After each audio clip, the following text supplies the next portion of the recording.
নমস্কাৰ সকলোকে স্বাগতম জনাইছো সোশ্যাল সায়েন্সৰ অন্যটি ক্লাছলৈ আপোনালোকে জানে যে আমি চেপ্টাৰ 1 ৰ কেইটামান কোৱেশ্চন ৰৈ গৈছিল গতিকে চেপ্টাৰ 1 ৰ এটো পাৰ্ট 2 আপোনালোকে জানে বংগভংগ জিটো চেপ্টাৰ 1 আপোনাৰ সোশ্যাল সায়েন্সৰ কেছ ক্লাছ 10 সো হেকেটা কোৱেশ্চন লৈ আজি সেকেন্ড পাৰ্টটো আপোনালোকৰ কাৰণে লৈ আহিছো যদি ভিডিওটো ভাল লাগিছে প্ৰথম পাৰ্টটো চাব আৰু আমি বহুতে খুদি আছে যে ক্লাছ 6 ৰ সোশ্যাল সায়েন্স আপোনালোকে নানা নেকি গতিকে সকলোকে কৈছো আমি ক্লাছ 10 টো শেষ কৰি লওঁ কাৰণ বহুত ইম্পৰ্টেন্ট কোৱেশ্চন ক্লাছ 10 ৰ পৰা আহিব তাৰ পিছত আমি ক্লাছ 6 7 8 9 গোটেই কেইখন আমি সোশ্যাল সায়েন্সৰ বুক আমি কমপ্লিট কৰি দিম টেনচন ল'ব নালাগে গতিকে কোৰ্সটো বহুত ইম্পৰ্টেন্ট হয় ফ্ৰী অফ কষ্ট গতিকে যি সকল ক্যান্ডিডেটে এতিয়ালৈকে আমাৰ ভিডিওবোৰ চোৱা নাই বা প্ৰথম আহিছে আমাৰ চেনেলত চাই ল'ব বহু কেইটা ভিডিও আনিছে ইতিমধ্যে বহু কেইজন ষ্টুডেণ্টে নতুনকৈ জয়েন হৈছে গতিকে আজি ভিডিওটো সকলোৱে আশা কৰিছো আদৰি ল'ব সো আমি কোৱেশ্চন নম্বৰ 58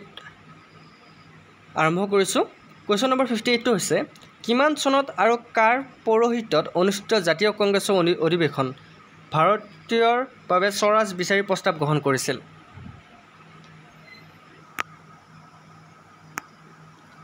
ইয়াৰ শুদ্ধটো হৈছে 1906 চনত কলিকতাত ভাৰতীয় জাতীয় কংগ্ৰেছৰ অধিৱেশনত দাদাভাই নৌৰোজীৰ পৌৰোহিত্যত স্বৰাজ বিচাৰি প্ৰস্তাৱ গ্ৰহণ কৰিছিল গতিকে আমি প্ৰথম চেপ্টাৰৰ যিকেইটা কোৱেশ্চন আমি উলিয়াইছো সেইকেইটা কোৱেশ্চন আপোনালোকে বহুত ইম্পৰ্টেন্ট কাৰণ চেপ্টাৰ আপোনালোকে আৰু পঢ়িবলৈ সময় নাই আপোনালোকে এতিয়া বৰ্তমান কোৱেশ্চন কেইটা ভালকৈ চাই লওক কেনেকুৱা ধৰণৰ কোৱেশ্চন আহিব পাৰে নেক্সট কোৱেশ্চনটো হ'ল কোম্পানীৰ শাসনকালত কেতিয়া আৰু ক'ত দুৰ্ভিক্ষ হৈছিল আপোনালোকে জানে যেতিয়া কোম্পানী শাসন কৰিছিল 1866 চনত উৰিষ্যাত লৰ্ড ক্লাইভৰ শাসনকালত গতিকে লৰ্ড ক্লাইভৰ শাসনকালত দুৰ্ভিক্ষ দেখা দিছিল নেক্সট কোৱেশ্চনটো লাইছো বাল গংগাধৰ তিলক কোন আছিল আপোনালোকে জানে বাল গংগাধৰ তিলক এজন স্বাধীনতা যুঁজাৰু আছিল মনত ৰাখিব নেক্সট কোৱেশ্চনটোলৈ অহাৰ আগতে এটা কথা কৈ দিও স্বৰাজ মোৰ জন্মস্বত্ব অধিকাৰ এই বাণীটো কাৰ আছিল কেতিয়াবা কোৱেশ্চন আহিব পাৰে এই বাণীটো হ'ল বাল গংগাধৰ তিলকে স্বৰাজ মোৰ জন্মস্বত্ব অধিকাৰ বুলি কৈছিল নেক্সট কোৱেশ্চনটো লাইছো লালা ৰাজপথ ৰায় কোন আছিল লালা ৰাজপথ ৰায় এজন স্বাধীনতা যুঁজাৰু আছিল তেওঁ পঞ্জাব কেশৰী নামে বিখ্যাত মনত ৰাখিব নেক্সট কোৱেশ্চনটো লাইছো সুভাষ চন্দ্ৰ বসু কোন আছিল আপোনালোকে জানে সুভাষ চন্দ্ৰ বসু এজন জাতীয়তাবাদী নেতা আছিল তেওঁ দুবাৰকৈ ভাৰতীয় জাতীয় কংগ্ৰেছৰ দলৰ সভাপতি আছিল গতিকে কেতিয়াবা আহিব পাৰে যে দুবাৰকৈ ভাৰতীয় জাতীয় কংগ্ৰেছৰ দলৰ সভাপতি কোন হৈছিল তেতিয়া মনত ৰাখিব সুভাষ চন্দ্ৰ বসু নেক্সট কোৱেশ্চনটো লাইছো কি পত্ৰিকাৰ যোগেদি ৰবীন্দ্ৰ কুমাৰ ঘোষে যুৱশক্তিত বিদেশী শাসকৰ বিৰুদ্ধে সংগ্ৰামৰ পথ ল'বলৈ আহ্বান জনাইছিল ইয়াৰ শুদ্ধটো হৈছে ভৱানী মন্দিৰ নামৰ পুস্তিকা আৰু মুক্তি কোন পথে নামৰ পত্ৰিকা দুখনৰ জৰিয়তে ৰবীন্দ্ৰ কুমাৰ ঘোষে যুৱশক্তিত বিদেশী শাসকৰ বিৰুদ্ধে সংগ্ৰামৰ পথ ল'বলৈ আহ্বান জনাইছিল নেক্সট কোৱেশ্চনটো লাইছো কোন গৰাকী শহীদৰ ফাঁচীৰ দিনটোত বংগদেশৰ প্ৰতিটো পৰিয়ালে উপবাসে কটাইছিল প্ৰফুল্ল চাকিৰ ফাঁচীৰ দিনটোত মনত ৰাখিব নেক্সট কোৱেশ্চনটো লাইছো বংগীয় কলা সংসদ নামৰ জাতীয় অনুষ্ঠানটো কেতিয়া আৰু কাৰ প্ৰচেষ্টাত গঢ়ি উঠিছিল আপোনালোকে মন কৰিব বংগীয় কলা সংসদ নামৰ জাতীয় অনুষ্ঠানটো 1907 চনত অৱনীন্দ্ৰ নাথ ঠাকুৰৰ প্ৰচেষ্টাত গঢ়ি উঠিছিল নেক্সট কোৱেশ্চনটো লাইছো কেতিয়া আৰু কোনে বংগ জাতীয় বিদ্যালয় নামৰ জাতীয় শিক্ষানুষ্ঠানটো প্ৰতিষ্ঠা কৰিছিল ইয়াৰ শুদ্ধটো হৈছে 1907 চনৰ 6 আগষ্ট তাৰিখে কলিকতাৰ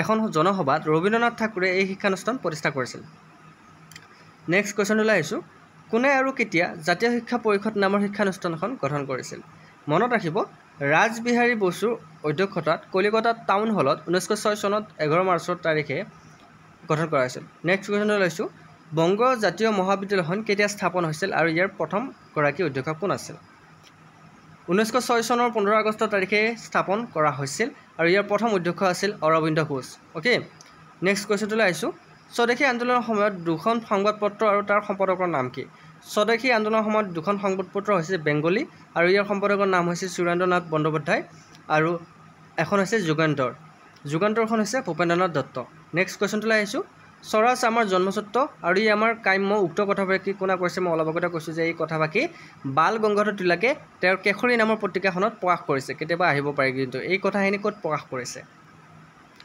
নেক্সট কোৱেশ্চনটো লাইছো কোন দুজন নেতাই লণ্ডনত উপস্থিত হৈ বংগভংগ আঁচনি পৰিত্যাগ কৰিবলৈ চৰকাৰক আবেদন কৰিছিল ইয়াৰ শুদ্ধটো হ'ল লালা ৰাজপথ ৰায় আৰু গোপাল কৃষ্ণ গোখলে এই দুজন নেতাই লণ্ডনত উপস্থিত হৈ বংগভংগ আঁচনি পৰিত্যাগ কৰিবলৈ চৰকাৰক আবেদন কৰিছিল। নেক্সট কুৱেশ্যনটোলৈ আহিছোঁ।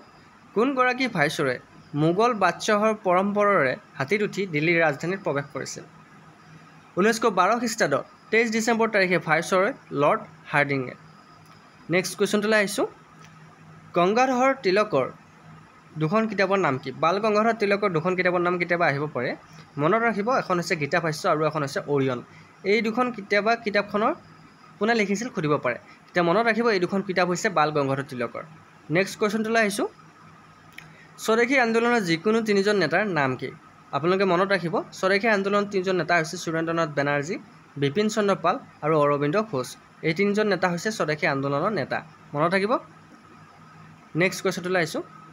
স্বদেশী আন্দোলনৰ সময়ত দুখন বাতৰি কাকতৰ নাম কি? স্বদেশী আন্দোলনৰ সময়ত দুখন বাতৰি কাকত হৈছে, অলপ আগতে কৈ দিছিলোঁ মই, যুগান্তৰ আৰু কেশৰী। এই দুখন বাতৰি কাকত স্বদেশী আন্দোলনৰ সময়ত প্ৰকাশ কৰা হৈছিল। নেক্সট কুৱেশ্যনটোলৈ আহিছোঁ। স্বদেশী আন্দোলনৰ কেইগৰাকীমান মহিলা আন্দোলনকাৰীৰ নাম কি? সেই সময়ত মহিলা আন্দোলনকাৰী হৈছে হেমপ্ৰভা মজুমদাৰ, গাংগুলী আৰু বাসন্তী দেৱী, মনত থাকিব। নেক্সট কুৱেশ্যনটোলৈ আহিছোঁ। বংগ বিভাজনৰ পিছত সৃষ্টি হোৱা নতুন ৰাজ্য দুখন কি কি? এটা কথা মন কৰিব, বংগ বিভাজন যেতিয়া সৃষ্টি হৈছিল তেতিয়া দুখন নতুন ৰাজ্য গঠন কৰা হৈছিল, এখন হৈছে পূব বংগ আৰু এখন হৈছে অসম। অ'কে, নেক্সট কুৱেশ্যনটোলৈ আহিছোঁ।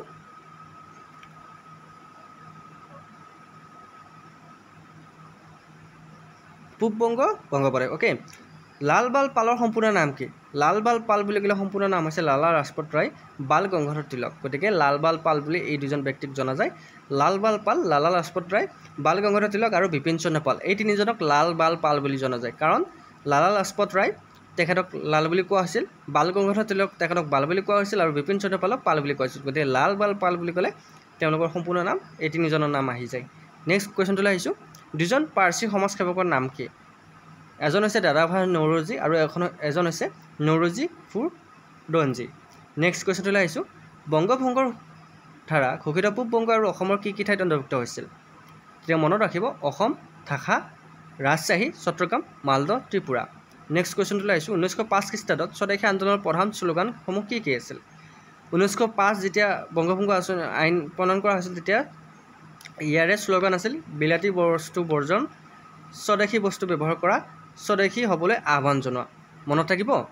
নেক্সট কুৱেশ্যনটো হৈছে বন্দে মাতৰম নামৰ গীতটো সন্নিৱিষ্ট উপন্যাসখনৰ নাম কি? ইয়াৰ ৰচক কোন? বন্দে মাতৰম নামৰ গীতটি সন্নিৱিষ্ট উপন্যাসখনৰ ইয়াৰ ৰচক হৈছে আনন্দমঠ বংকিম চট্টোপাধ্যায়।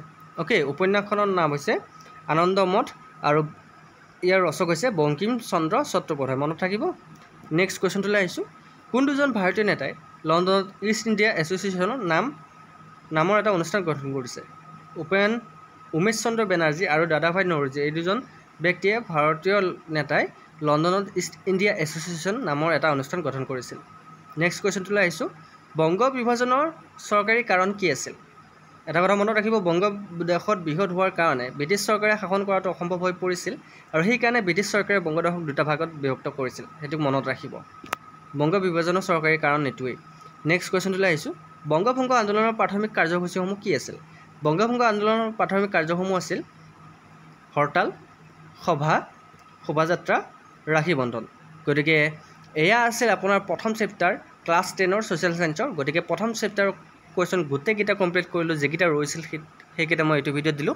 চ' প্ৰথম ভিডিঅ'টো আৰু এইটো ভিডিঅ' চাব, কাৰণ প্ৰথম চেপ্টাৰটোৰ আমি দুটা পাৰ্ট আনিছোঁ। অ'কে, চ' ভিডিঅ'টো যদি ভাল লাগিছে লাইক কমেণ্ট শ্বেয়াৰ লগতে আমাৰ বিশ্বাসী বন্ধু চেনেলটো ছাবস্ক্ৰাইব কৰি দিবলৈ নাপাহৰিব। কাইলৈ আকৌ লগ পোৱাৰ প্ৰতিশ্ৰুতিৰে জয় হিন্দ, জয় অসম।